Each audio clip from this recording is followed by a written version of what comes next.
മാധ്യമങ്ങളെ കടന്നാക്രമിച്ച് CPM സംസ്ഥാന secretary MV Govindan. Communist വിരുദ്ധതയുടെ പേരിൽ പാർട്ടിക്കെതിരെ മാധ്യമങ്ങൾ കള്ളപ്രചാരവേലയാണ് നടത്തുന്നത്. കേരളത്തിലുള്ളതുപോലെ കള്ളപ്രചാരവേല നടത്തുന്ന മാധ്യമങ്ങൾ ലോകത്തെവിടെയുമില്ലെന്നും ഇതിന് സ്വാധീനമില്ലെന്ന് ഒരു കമ്മ്യൂണിസ്റ്റുകാരനും വിചാരിക്കരുതെന്നും MV ഗോവിന്ദൻ പറഞ്ഞു.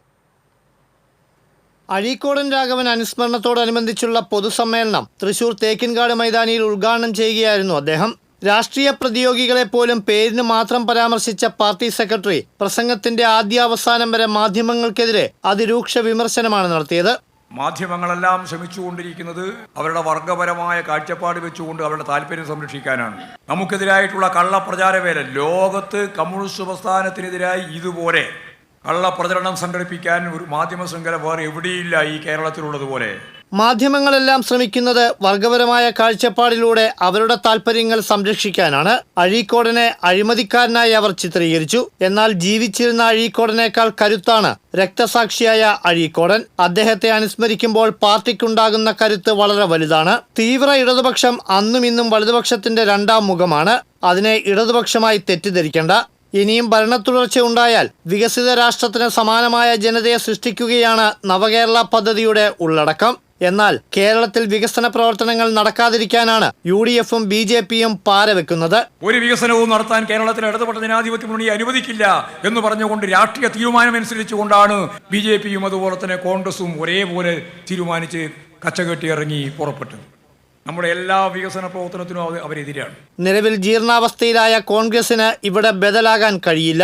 അതുകൊണ്ട് മഴവിൽ സഖ്യവും BJPയും ചേർന്നാണ് LDFനെ നേരിടുന്നത്. ജീർണമായ മനസ്സുള്ള ഒരു വിഭാഗമായിട്ട് ഈ UDFും കോൺഗ്രസും ലീഗുമെല്ലാം മാറിക്കഴിഞ്ഞിരിക്കുകയാണ്. ജമാഅത്തെ ഇസ്ലാമി ഉൾപ്പെടെയുള്ള ന്യൂനപക്ഷ വർഗീയതയാണ് UDFന്റെ ആശ്രയം.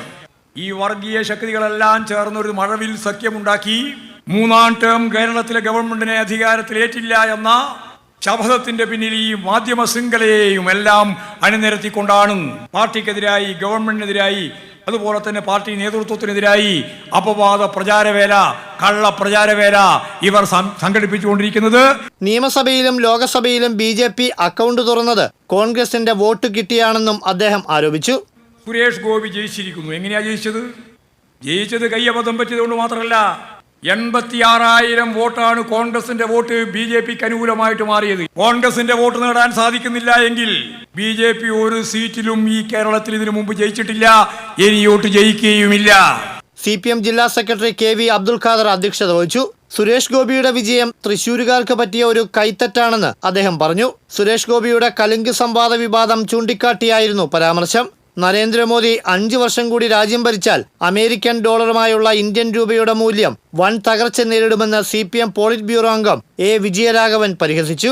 K Radhakrishnan MP, PK Biju, മന്ത്രി R Bindu, AC Moideen MLA, MM Varghese, baby John, MK Kannan, NR ബാലൻ തുടങ്ങി സംസ്ഥാന ജില്ലാ നേതാക്കൾ പങ്കെടുത്തു.